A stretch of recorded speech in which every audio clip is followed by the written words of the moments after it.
Todos que me antecederam nessa tribuna, de uma forma ou de outra, falaram de forma solidária aos gaúchos, citaram a tragédia e estão preocupados com o assunto. Eu não poderia ser diferente.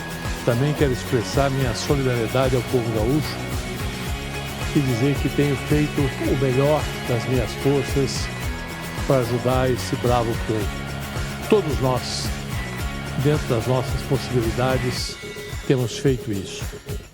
Mas eu não vim aqui, senhor presidente, para falar de uma tragédia provocada pelas forças da natureza.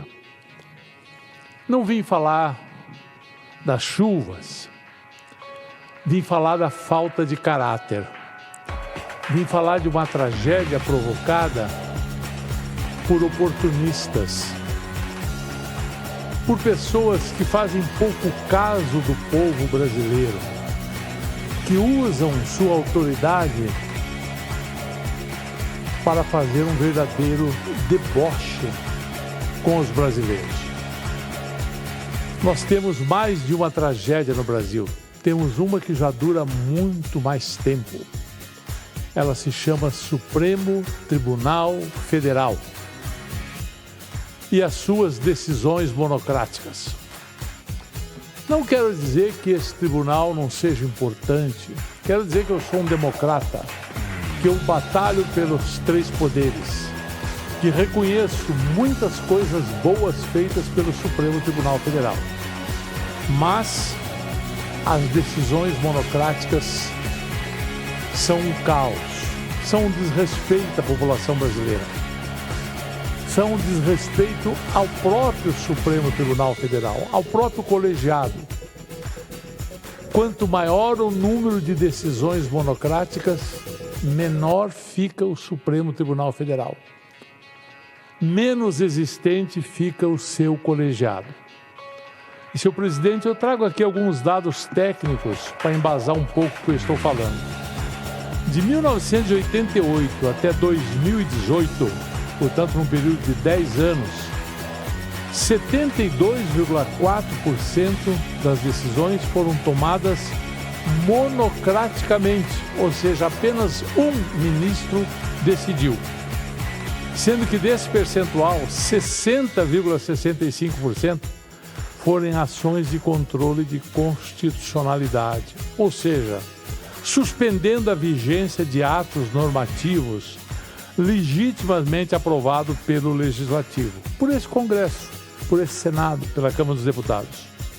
Uma única pessoa suspende tudo que os senadores e deputados fizeram e que o presidente da República homologou. Um único, de forma monocrática.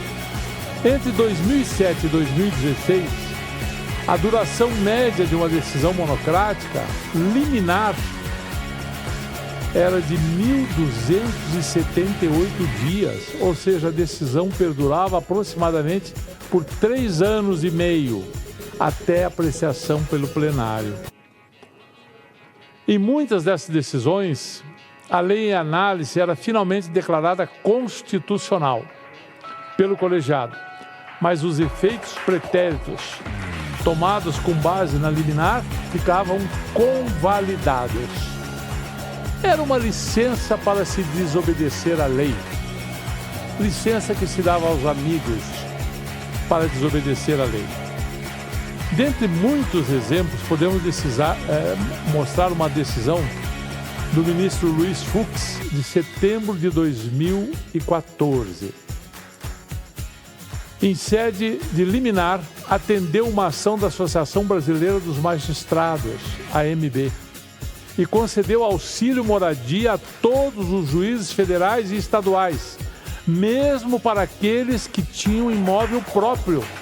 Auxílio moradia para quem tinha imóvel próprio.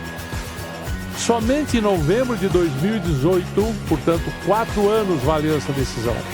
Somente em novembro de 2018 a liminar foi revogada, sendo declarada inconstitucional o referido auxílio.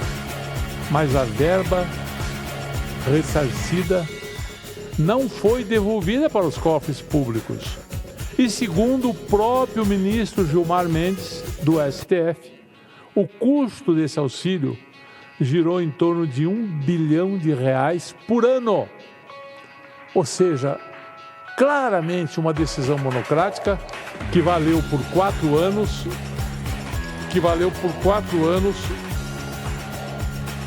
me perdoem, esqueci de desligar o celular, está desligado agora.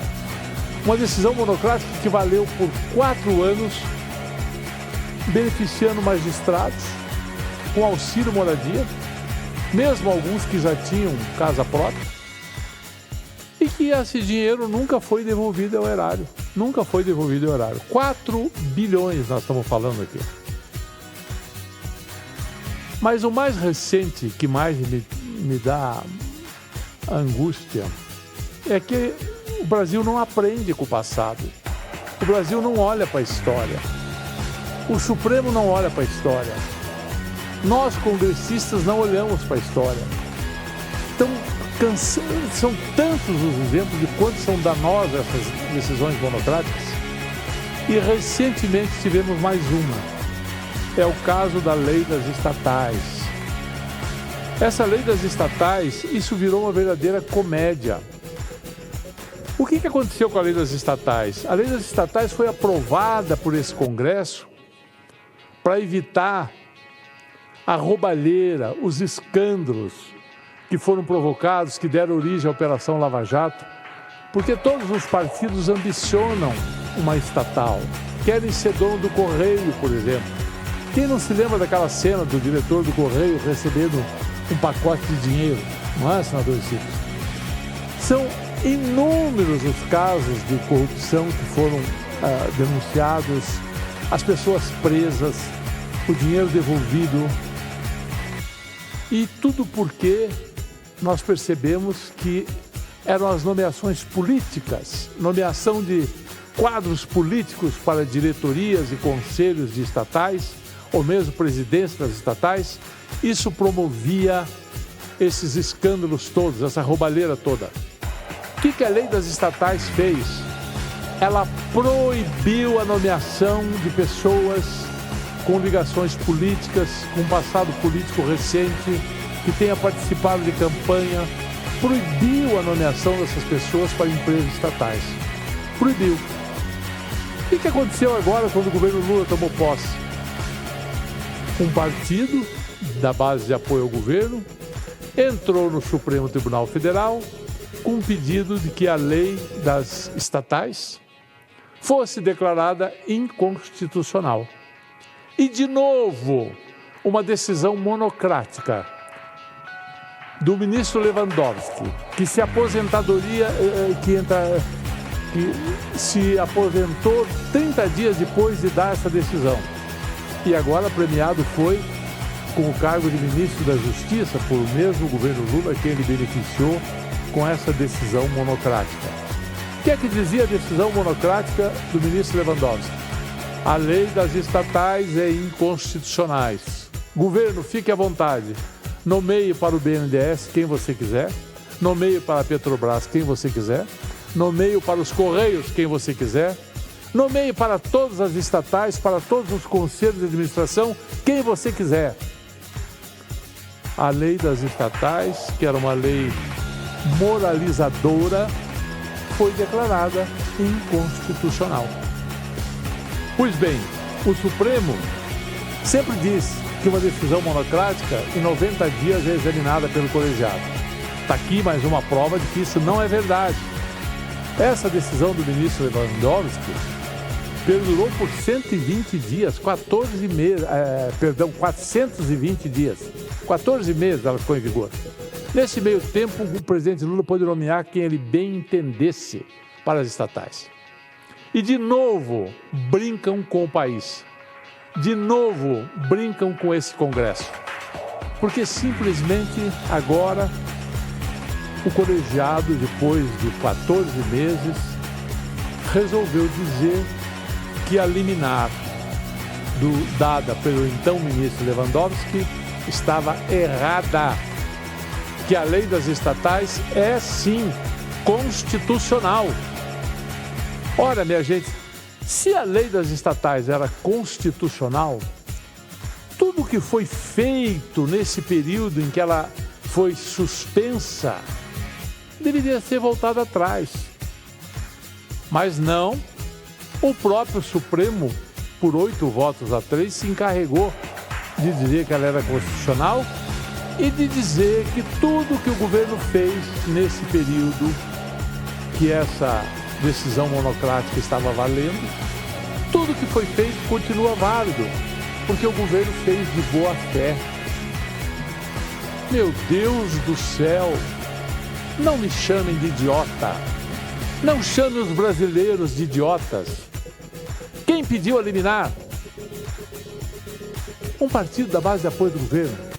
Quem se beneficiou da liminar? O próprio governo que nomeou os quadros que queria. E por que o Supremo deu? E por que agora o Supremo diz que não, erramos, desculpe, a liminar do Lewandowski estava errada, mas de qualquer forma tudo que foi feito nesses 14 meses está valendo, porque o governo fez de boa intenção. Ora, boa intenção de quem? Não nos chamem de idiota, é triste ouvir uma explicação dessa. Seu presidente, coisas assim tornam o Brasil uma república de bananas. Manda a nossa segurança jurídica às favas. Eu me questiono do que vale nós fazermos leis, do que vale 513 congressistas aprovarem uma lei quando um único homem suspende essa lei e depois outros 11 dizem que tudo que foi feito durante a suspensão está valendo, mesmo que a suspensão tenha sido incorreta e eles reconhecem que foi incorreta. De que vale legislar nesse país? De que vale fazer boas leis? Com a lei das estatais, se elas podem ser suspensas por uma única pessoa, que depois é premiada com o cargo de ministro da Justiça, e que o governo que tudo nomeou, não, isso está valendo, foi feita na boa intenção. Boa intenção. Boa intenção. Senhor presidente, não é possível que esse Congresso, que esse Senado, continue se silenciando diante dos absurdos que as decisões monocráticas promovem. Esse Senado já aprovou uma lei proibindo essas decisões monocráticas, regulamentando essas decisões monocráticas para casos excepcionalíssimos. O projeto está na Câmara dos Deputados. O Senado aprovou o fim das decisões monocráticas. Eu fui autor do projeto. Lutei durante 6 anos para que isso fosse aprovado. O Senado aprovou.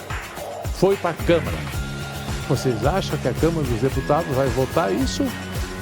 Ou vai lá na Câmara dos Deputados fazer companhia na mesma gaveta que está o fim do foro privilegiado, que também foi aprovado por esse Senado, que foi um projeto de autoria do ex-senador Álvaro Dias? Vão ficar na gaveta. Por quê? Por que será? Deixa a pergunta no ar. Muito obrigado, senhor presidente.